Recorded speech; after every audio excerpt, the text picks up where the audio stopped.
Major funding for these broadcasts has been provided by grants from New York Community Bank, Capital One Bank, Eastern Consolidated, M&T Bank, Sterling National Bank, Meridian Capital Group, Customers Bank, Aerial Property Advisors, Perfect Building Maintenance.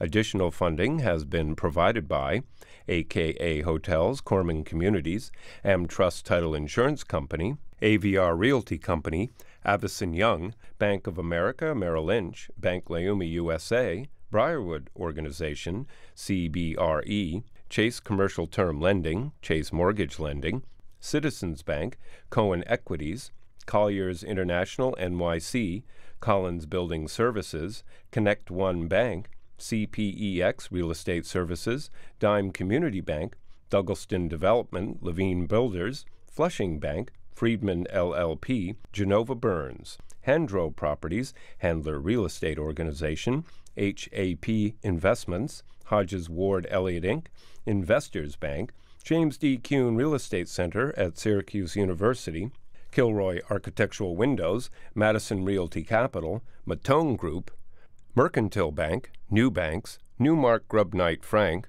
Optimum Window Manufacturing Corp., People's United Bank, Polsonelli, Rosewood Realty Services, SJP Properties, Stonehenge Partners, TD Bank, Terra CRG, the Knackle Group at Cushman & Wakefield, Maring-Goff Family Foundation, the Moynihan Group, and these friends.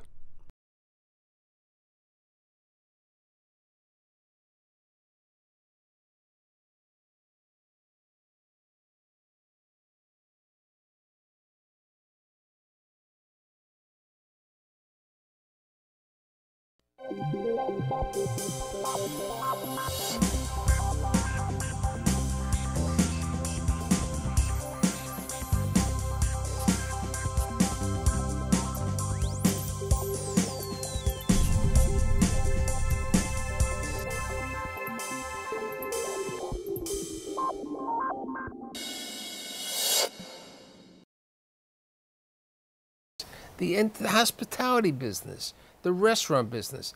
What's happening today? Where is it growing? What's changed over the last 25, 30, or in the case of you, close to 45 years? Almost unbelievable. Okay? So today, I've assembled with the help of my executive producer, Mr. Nieporent, a group of individuals who will provide their insight. My guests include the legendary chef who just recently opened Tavern 62 by David Burke, the other legendary chef, Philadelphia born and bred, Culinary Institute graduate, Frank Crispo, and last but not least, Drew Nieporent of Tribeca Grill, Noble, and many, many others. I hope my outfit is not clashing with your pink socks. It is perfect that I'm wearing it. Sure. You know, be very nice. You know, I like your shoes. Okay, so old dean of the restaurant, Yes. old guru, Yes. What's going on today? Well, I think it's important that we have two really seasoned veterans. We've all been through the wars, we know that. But in the case of Frank Crispo, what's really interesting is that he settled in to his own restaurant and has been there now, what, 16 years, right? Yeah, going on 17. Crispo on 14th Street. And David, who's... Wait, and he went into 14th Street before 14th Street was chic. I was just at the beginning with Right, them. Yeah. right. That space was Couture's, isn't it? No, that was Couture's, yeah. It was Couture's. Right, It was a right. very... Before that was called Piemonte. But in between Couture's and myself, it was Lou G. Siegel's. Lou G. Siegel's. Yeah, it wow. was using as As the rep state. interim before they opened in Brooklyn. And David Burke is, is a well-known name in the world of food around the United States and now even in the nation's capital. Oh, that's right. He is the. He's one of the few chefs who would even go near the nation's capital. That's right. He's in the. He's the only one who took over for Okay, let's get to the lawsuits. topic. Get out of this. I thought the topic was the lawsuits the chefs engender. You know, ahead, but Dave. where are we sorry, today? I'm Okay, sorry. where are we We're today? having fun. We're having fun. But where are we today? Oh, okay. I think You we're at an amazing point, especially in New York City for the consumer. I think for the restaurateur and the chef, it's a difficult point because you used to go into business, and it's a restaurant business, so it's usually on a shoestring, and unlike other industries, we don't have the finances, the money to advertise. So it would be word of mouth, and you'd hit a home run if you got a great review in either the New York Times or New York Magazine, and that you would have a pretty good run at that. Now, with the advent of social media, the mix, everyone's in the mix, Michael. So you might get 3 stars from the New York Times, and 3 weeks later, they're already moving on. Right? Oh, yeah. They're already moving on. Yeah. So And 3 weeks later, the Yelp things come out, and everything else is over there. That's And exactly. the Instagram. I mean, the world has changed, okay? And as you were saying before in the green room, the consumer today doesn't remember the old restaurants. And you just brought it up before. Well, the new the generation. new generation of the consumer. the The one thing- millennium, millennials have a different item. I mean, your restaurants don't really gear to the new one, to the millennium. Well, we try to. My son is a millennial, and he's got a social media company. So he tries to give me advice on what to do. Well, the neighborhood can affect The that. as well. neighborhood, it's really more. I mean, of if a you're on the neighborhood. Upper East Side versus the Lower East If you were Side. Murray Hill, okay, then you'd have people who don't spend money. So it's a different case, okay? You could have the millenniums, but they're not going to spend money. They're going to be more into, as you would say to me years ago, when there's a recession, they drink beer. When it's a good time, they drink wine. I like that. Yeah. Well, and also in the recession, I mean, the steakhouses have always been able to maintain weatherproof, or weather the storm on a recession because the value is there and your expectations are met. Now that we have all of these social media people writing, and there's more than one, or there used to be Gourmet Magazine, New York Times, New York Magazine would be your reviews. Gourmet Magazine being the best at the time because people would read that from all over the country and come in with the review 6 months later. Now you get a good review and it can last for 3 weeks. And the social media people that are reviewing, so don't necessarily have the budget to come in and eat 3 times in order to write wines and check. They come in on a whim. They eat one meal. They're called influencers. They eat one meal as a Compton meal, which is fine, and they write a little piece on you. And they're being directed by the publicist. So the publicist is directing the influencer if I for a remember- one-time shot and giving you a plug. My friend Drew, we once had this discussion about publicists. The publicist for his restaurant is Drew, Right? okay? Yeah, but you know what, In Michael? many cases. Michael, first of all, we could not afford another $50,000 salary in a small restaurant, or more, Yes. more. So I made it my business to read everybody who had influence and also recognize them. And I would tell you that has served me very well. But the truth is, the PR people actually work like lobbyists now. And what do I mean by that is they're not just trying to derive press for your restaurant. In many cases, they gossip about my restaurant in a way that actually can hurt my restaurant. I've never, in other words, because they might not be able to garner attention to your restaurant, but they can talk, smack about my restaurant. Or they sell you as you're the lure on the hook. Yeah. You're part of the reason why I should use them. But they're never going to give me the same PR that they're giving you because they lose you. They're going to give me Can I just point one thing out to you, Michael? Yes. I apologize, but it's germane. Marcus Samuelson, okay? Bobby Flay. These are guys that they don't have one PR. They don't have 2 PR. In some cases, they have 3 and 4 for different things. Some for the restaurant, some for the media that they're in. And this just powers them through. And then there's moments where it might not look like it's working, but it's the repetition. These people, the show goes on, and then one day, they're a household name. Nobody knew who half these people were until the repetition took place. But you know what? When all of you started, it wasn't the Food Network. There weren't all these shows. There weren't all these type of programs, okay? You had to start in a different way. It was a different world over there. How do you promote your restaurants? I do it very simple. I let the restaurant promote itself. And I've always been in this way of thinking that if I put everything on one plate, quality, portion, and price to the customer, they get it. They verify it. Every time they sit back, they come to the restaurant. It's not a time that I don't see people come up to me and I hear them talking as they leave. We have the backyard in the front. And I just work. These guys are guys that are mega guys. I'm the mom and pop without mom. And the way I look at it is how much I don't need that big restaurant to show a margin. Because the way I look at it is I put everything back into the restaurant. If I was to spend money on PR, like Hall Company or whatever, I said, why would I do that? Let me keep my prices, take that money, instead of giving it to them, put it back into the food and work it that way. People are price conscious. Absolutely. Okay. I'm Restaurant Week. You see that? Yeah, I think they're value conscious. I'm Restaurant Week. They'll spend if they're getting the value. I mean, you have... Keep in mind also, one of the reasons for his longevity and his great success is that he is, in a way, an ultimate neighborhood restaurant. You have been in neighborhoods that can be loyal and sometimes not so loyal. When he had Park Avenue Cafe, I mean, that place, how long was that run? That was an amazing run.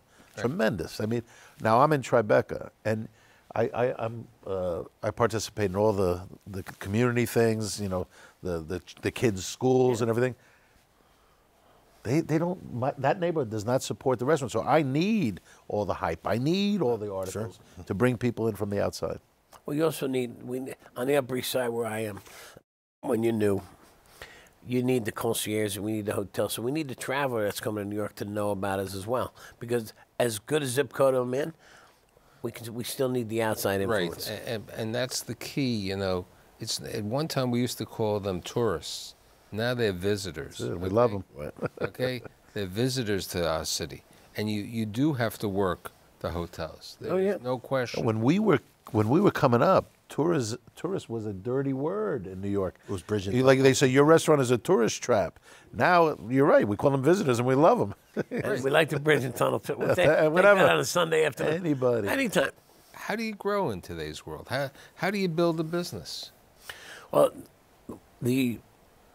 one of the things we're doing is we do hotel deals. They're license deals, they're management deals. They're safe for us. Once a brand is created to a certain... I understand what it means. Explain to my audience what a hotel deal means. When you get to a certain level of recognition or expertise as a chef or a restaurant owner, your brand is valuable, and your brand is the hotels, which need restaurants but don't want to run them, will hire you to come in and put together a restaurant with your name on it, require you to be there and run it and operate it, and they'll pay you a fee. But you're not taking the risk. And they'll build it out. They'll build it out. It's their labor? No, it all depends. It could be our labor. But it could be. You could just get a management fee, like the hotel chains, okay? When you go Hilton gets a management fee of 5% in general, just as a management fee. So you can be in a similar way, and you're getting a gross fee on the management, and then a productive fee based on profitability or other virtues. Here's the thing. The old school was these companies would hire a food... Chicken is next. Okay. But these companies would hire a food and beverage director. And then this one guy, who knows what his pedigree was responsible for creating a coffee shop concept, a dinner concept, you know, depending upon the size of the hotel.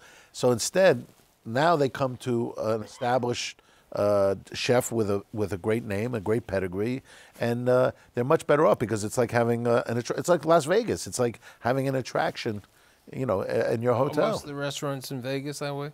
That's exactly what they are. Yes. And when we first started to talk to Steve Wynn, you know what he said to me? We were negotiating for Nobu very early on. This is 1995. By the way, the Bellagio was a hole in the ground. It hadn't even been erected.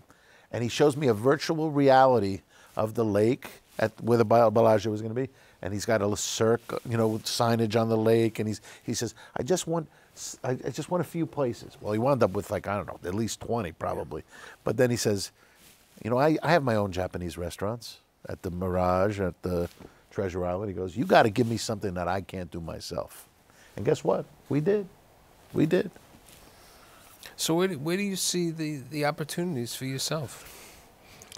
Real estate, buying your own building. You know, with the labor laws and what's going to happen in the near future, for me, who likes to be in the place, I like these guys as well, but I'm sort of like, I'd like to be grounded in that, you know, and maybe single concepts where I can do what I want to do, get back to what I want to do. What about fast casual Italian? Not a problem. That's what I am right now. Frank never talks about this, but we worked together. He was the chef at Zeppeli. I know, I read that article. In the bakery. But we had some great ideas there, tremendous. And it was a very good learning experience because before we settled on doing this thing, I was trying to attract Monterano. Is that the guy in Fort Lauderdale? Yeah. I had the Sopranos. They were going to put him in the business. Or even I was trying to think about Rayo's.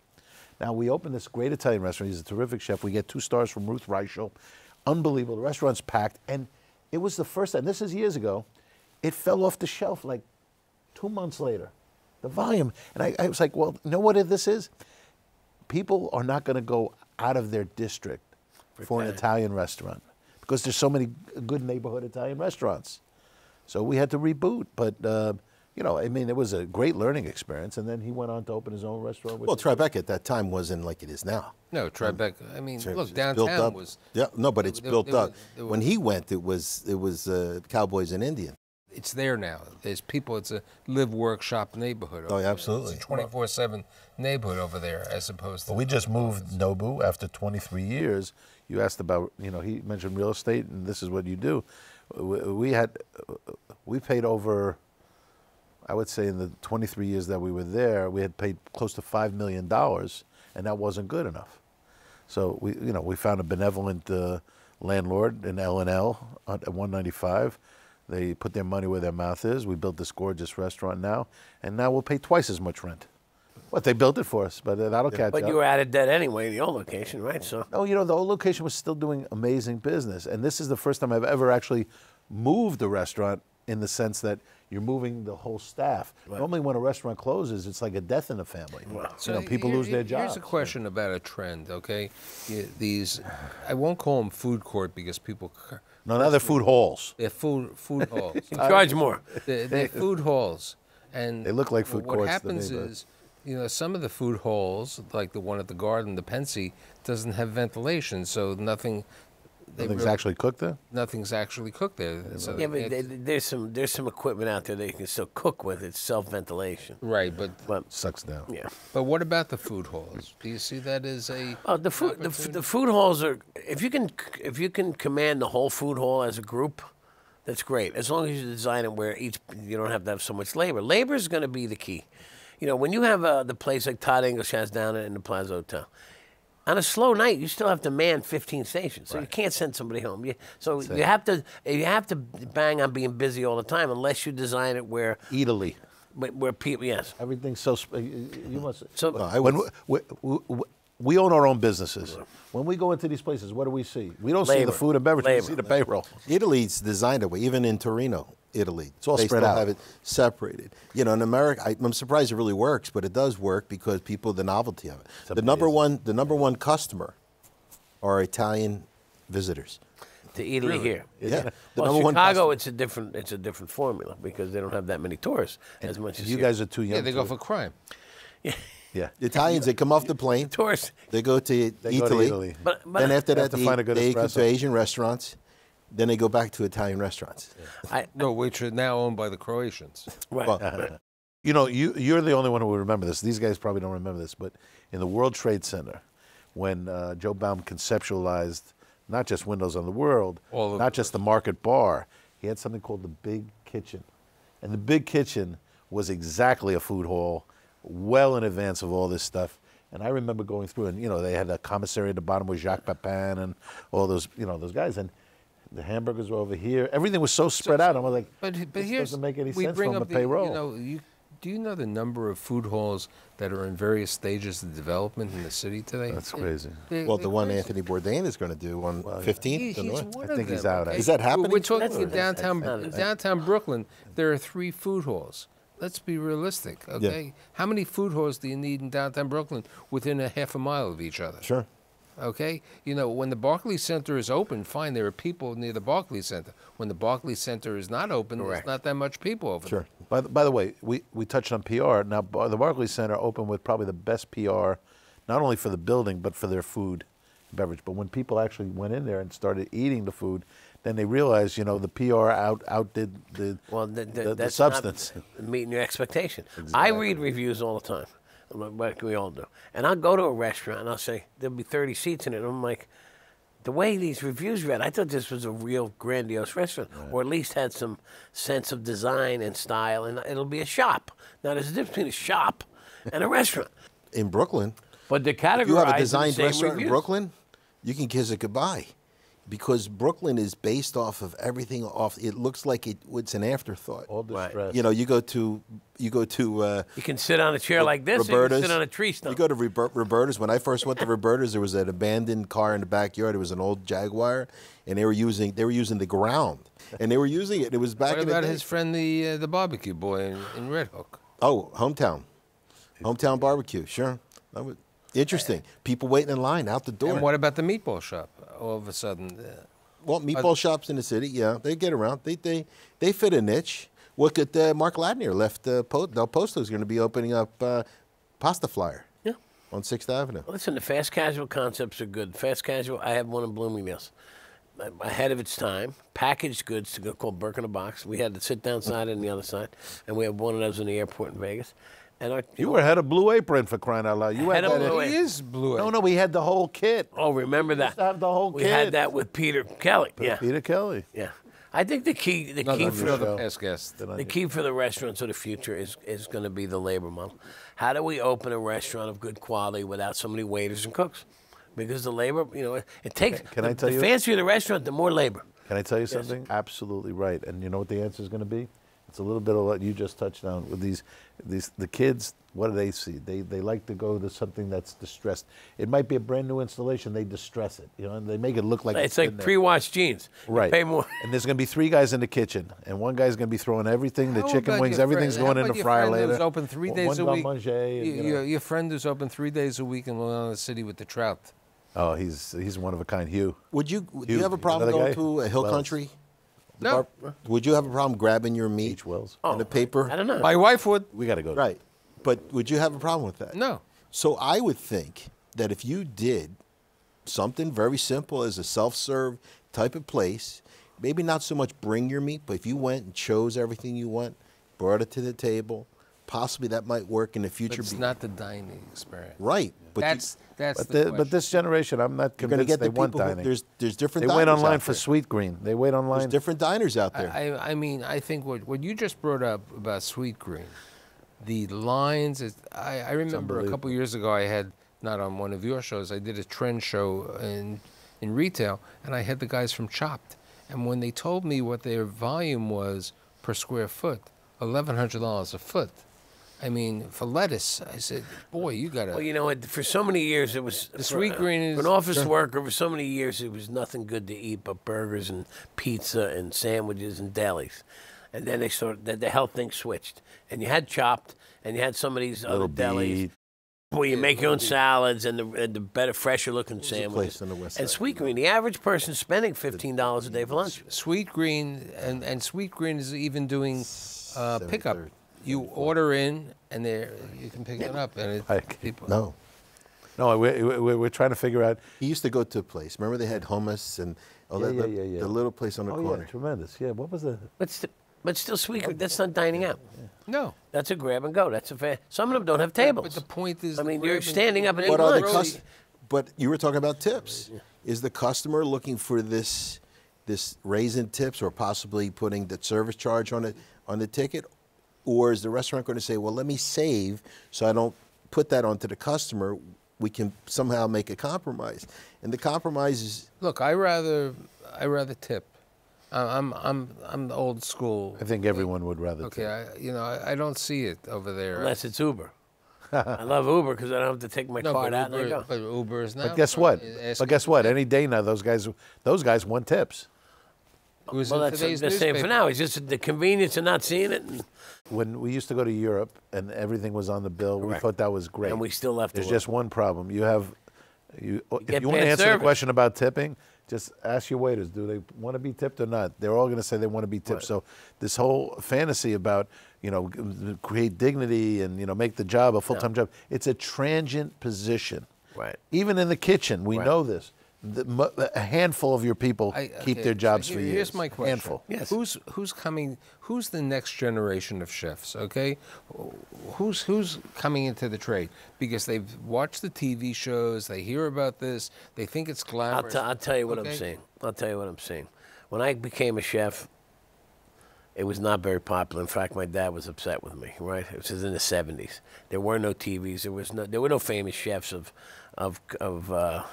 caliber. You know, there was Galloping Julia Gourmet. Child, Marcella Hayes, they had Right, cookbooks right. and this and that. It was a blue-collar job. Or, you know, somebody got kicked out of the Navy or something, was a cook. He came back from the Vietnam War, he got a job in the kitchen. My nephew Vinny got him a job in the kitchen. So it was a bunch of misfits that became cooks and this and that. And there was a lot of passion. In the 21st century? Now you're getting white-collar people coming into the business thinking, I'll learn how to be a cook, and I'll open a restaurant in 5 years because my parents have money. And that's a different, so the I passion think is it's less than subsiding. that they want to open a He doesn't explain that at the River Cafe, there was so much competition amongst all the young cooks that are there, and they all emerged because they all had to make sure that they were as talented as the guy who was working next to them. When I worked at That's the team effort. It's When like you the worked at La Yankees. Copa? When I worked That's at La right. Côte Basque, there was at least 10 to 12 guys waiting to take my job. I could show you a picture of him with Thomas Keller, Daniel Ballou, some of the John Shack, right? Remember? David Shack. David Shack. All these guys all went on to be great chefs. Ray Bradley. They all were in the one. Ray Bradley. They were all in the one kitchen. I mean, Wally was there. we look. I'm a restaurateur. No, they're that chefs, was but like we the- developed. the West- We develop people. There isn't the same kind of threads now. There's nothing that binds these people. They're not loyal like they were. There's a lot of networking. You could, back in the day, you could work at the La Côte Basque and fill in for somebody at the La Caravelle or possibly go to Lutèce. You know, menus, classic cuisine. It was a lot brought people together because we were working off of you know, cuisine. Back then, and also to get your stripes and become recognized as a good cook, you had to work in a good place. Now, I remember Bobby Flay, and I give him credit for it, back when he had, I don't know, one of his places. People started working for him and getting credibility as being You work for Waxman. a chef without being in a French restaurant or a high-end American one. Right. And all of a sudden, it was like, yeah, I'm a sous chef for Bobby Flay, and that's great. And Bobby was doing, Southwestern food. Before that, you worked at either the best American or best French restaurants to go, if you came to CI, to get credibility. You didn't go to a Chinese place. You didn't go to a Southwestern. You didn't, so, it expanded. All of a sudden, now I can work at almost a food truck and be called a chef. It's amazing that what he just said, because we used to look at a resume, and if somebody didn't have a great place on the resume, you wouldn't even talk to them. Right. So when I opened the Nobo on 57th Street, I said, how many of you worked there with 3-star restaurants? Nobody raised their hand. 2-star restaurants. Nobody raised their hand. Right. Well, where have you worked? Dave and Buster's. So there's two schools. One is that you try to hire somebody who has a modicum of experience, and then it's easier to work with them, or you train them to your way, your standards, totally. But that's a lot harder. So what That's we- what so this- what we're going to do, as I enter my 17th season in September, Right. we will bring back the crew to talk about where they see the world going for 2018. I'd like to thank Thank you. my friend David, Frank, and of course Drew, and I'll see you next week. Thank you.